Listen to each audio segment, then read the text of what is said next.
tells the story of a not-too-distant future when a company called Lunar Industries has become the largest producer of clean energy in the world by mining helium-3 from the far side of the moon and shipping it back to Earth to produce fusion energy. Where their main facility is mostly automated and has only a single employee named Sam Bell, whose job it is to ship the harvested helium-3 back to Earth, maintain the facility, and oversee the harvesters with the help of an AI robotic companion called Gertie. After sending the latest batch of helium-3 back to Earth, Sam records a message to Central, informing them that everything is running smoothly but complains that he's starting to feel depressed after being up there alone for almost 3 years. While having his hair cut by Gertie, Sam asks him to send another message to Central asking them to fix the satellite used for live communication with Earth, and says that although he only has 2 weeks left on his contract, it won't be fair for the next guy working there to only be able to communicate through pre-recorded messages. Later, Sam gets a message from his wife, Tess. She tells him that she loves him but thinks the time apart has been good for the both of them, which bothers Sam. He's cheered up when his infant daughter, Eve, enters the video. But during the message, Sam notices that there appears to be an edit in the video. Sam spends his spare time tending to his plants and carving models while watching old movies, but he's been getting strange headaches more and more often lately. When he goes to refill his coffee, he hallucinates that a girl is sitting in his chair, which causes him to accidentally burn his hand with the hot water. While tending to his burn, Gertie asks him how it happened, so Sam says that he got distracted by the TV. But Gertie points out that the TV was off at the time and suggests that Sam might be imagining things. That night, Sam dreams about making love to his wife and awakes drenched in sweat. He tries to go for a jog but struggles, and later during breakfast, he complains to Gertie that his stomach is bothering him. Later, while going through his daily routine, he goes out to collect another batch of helium-3 from the harvester, but gets distracted when he hallucinates seeing the girl again, causing him to crash his rover into the harvester. Sam wakes up in the infirmary, where Gertie tells him he had an accident and asks if he remembers what happened. But Sam says he doesn't remember anything and asks how long he's been out. Gertie says not long and tells him to go back to sleep. When he wakes up again, he finds that he can barely walk since his legs are so weak. As he stumbles out of the room, he hears Gertie talking to someone. But when Gertie hears him coming, he quickly ends the call and tells Sam that he was just recording a message for Central, updating them on Sam's progress. While performing some cognitive tests, Gertie tells him that he may have sustained some brain damage in the accident and will need to rest for a few more days before returning to work. When he's finally able to return to work, he notices one of the 4 harvesters has stalled and asks Gertie to tell Central. So the next day he receives a message from Central, giving him orders not to go outside for a few more days, claiming that they're concerned that he might not be fully recovered yet. They say that they'll be sending a team out to fix the stalled harvester instead. Sam tells Gertie that he doesn't appreciate being treated like a child and then goes and cuts a hole in one of the gas lines. When Gertie asks him what happened, he blames it on meteorites and says he needs to go outside to check the exterior for damage. But Gertie tells him that there haven't been any meteor strikes and says that he's not allowed to let Sam outside. But Sam promises just to check the exterior, so Gertie agrees to let him go outside. When he gets outside, instead of checking the exterior shell, he heads over to the stalled harvester and returns to the rover that he was driving when he had the accident. But when he looks inside, he sees the body of someone who looks exactly like him. He brings the man inside and demands that Gertie tell him who he is. So Gertie tells him that he's Sam Bell and that they need to get him to the infirmary. When the Sam from the crash wakes up, he sees the other Sam and presses on the burn on his hand to make sure he's not dreaming. He then asks Gertie if there's someone in the room with them, since he still doesn't believe his eyes, but Gertie just tells him to go back to sleep. While the other Sam rests, Sam watches a message from Tess that seems like it was from 3 years ago, at the start of his contract. When the injured Sam finally wakes up, he sees the other Sam jumping rope and goes to ask Gertie who he is and why he looks like him. Gertie tells him that the man is Sam Bell and that he is also Sam Bell. Sam breaks down because he doesn't understand what's happening and thinks he's losing his mind. Gertie reassures him that he's programmed to keep him safe and tells him that he hasn't let the other Sam contact Central yet, so they don't know that he was recovered alive. Once the old Sam finally goes up to the new Sam and tries to talk to him, the new Sam is very standoffish. He asks the new Sam how long he's been there and tries to make small talk about the harvesters. The new Sam says that he's only been there about a week and says that the harvesters are fine, but that he's more concerned about the fact that he's talking to a clone. This bothers the old Sam, who says he's not a clone and claims that the new Sam is the one who's the clone. Annoyed and trying to avoid an argument, the new Sam sarcastically agrees with him to end the conversation. Later, as the old Sam tends to his plants and talks to them lovingly, it's clear that his personality is much softer and more wholesome than that of the new Sam, who proceeds to ask him how long he's been up there. So the old Sam tells him that he's been there for almost 3 years and thanks him for saving his life and tries to shake his hand, but the new Sam refuses. Later, old Sam tries to teach him how to play ping pong, but the new Sam gets frustrated because he isn't as good as the old Sam. So old Sam works on his models while the new Sam practices. But when the new Sam asks him how long he's been working on the models for, he says that he doesn't remember doing all of it and only remembers doing a few of the buildings, which new Sam recognizes as his hometown on Earth. But when he reveals that he also remembers Tess, the old Sam realizes that they both have the same memories from before they started working at Lunar Industries. So he tells new Sam about their daughter, Eve, who was only born a few months after Sam's 3-year contract started. Just then, they receive a message from Central telling them that a team will be arriving in about 14 hours to fix the harvester.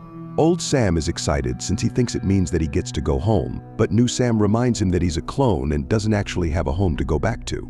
But old Sam gets angry and yells that he's not a clone and believes he's the original Sam Bell. To settle the argument, he asks Gertie if he's a clone, but Gertie changes the subject and asks if they're hungry, so he goes back to work on his models.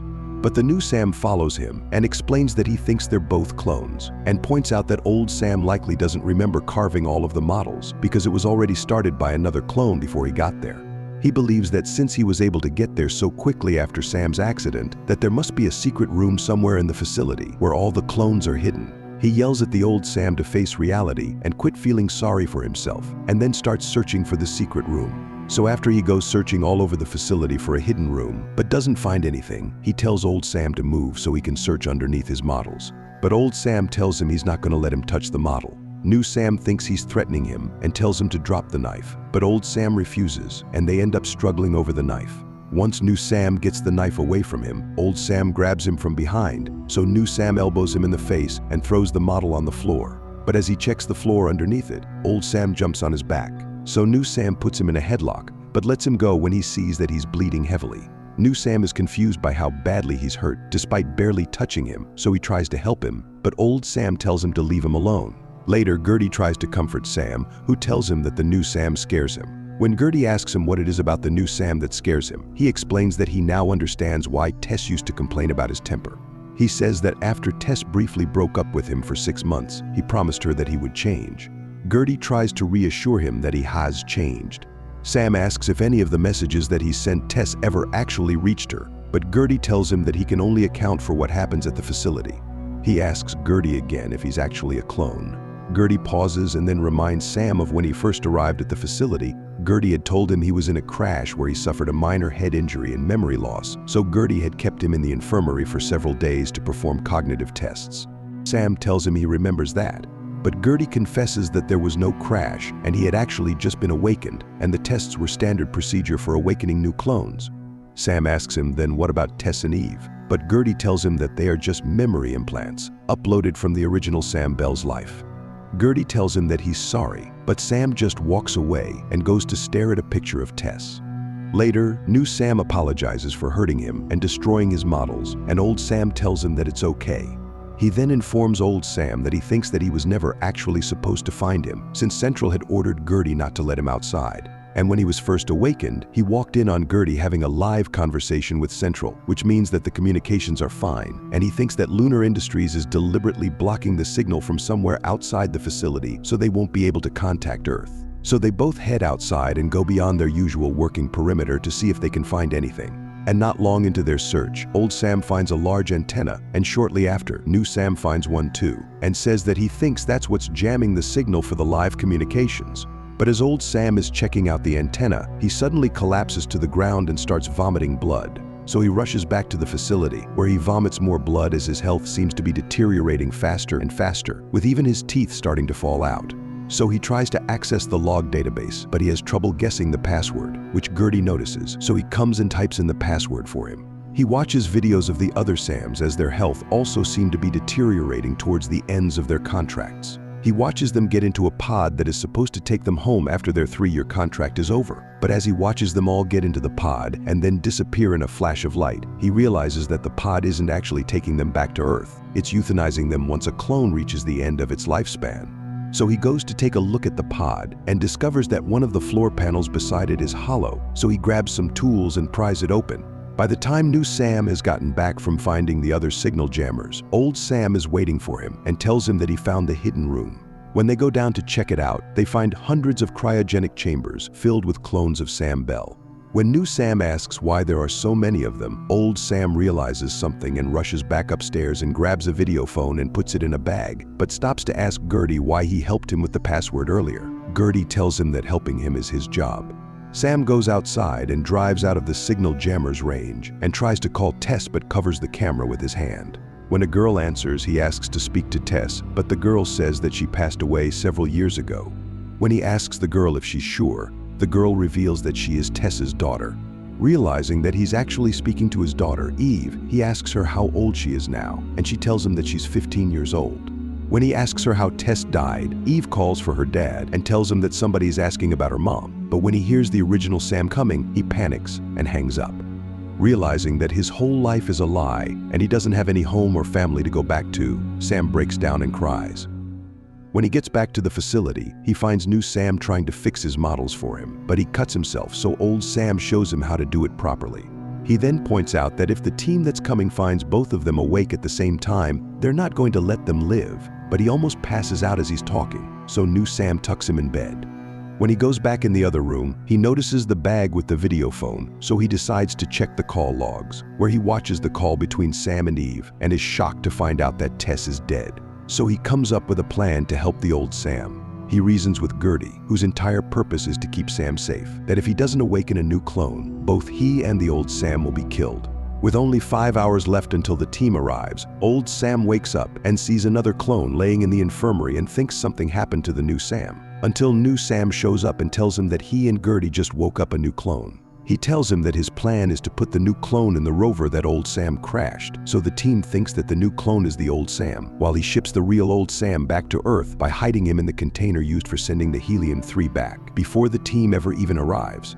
But with 3 hours left until the team arrives, old Sam feels so bad that he can barely walk, so he tells new Sam to go to Earth instead, and to put him back in the crashed rover since he'll be dead soon anyway.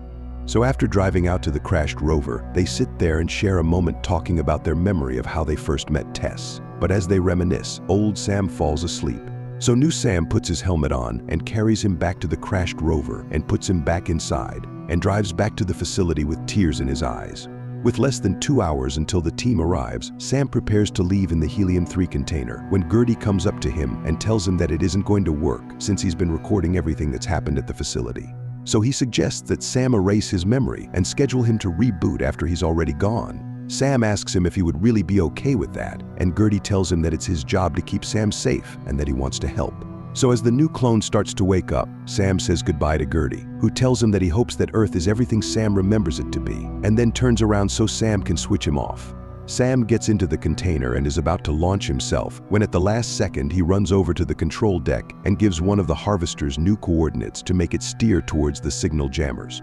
So right as the team touches down and opens the door to the facility, Sam launches himself back to Earth in the container, where old Sam is able to see him fly by before the team opens the hatch to the crashed rover and discover his body.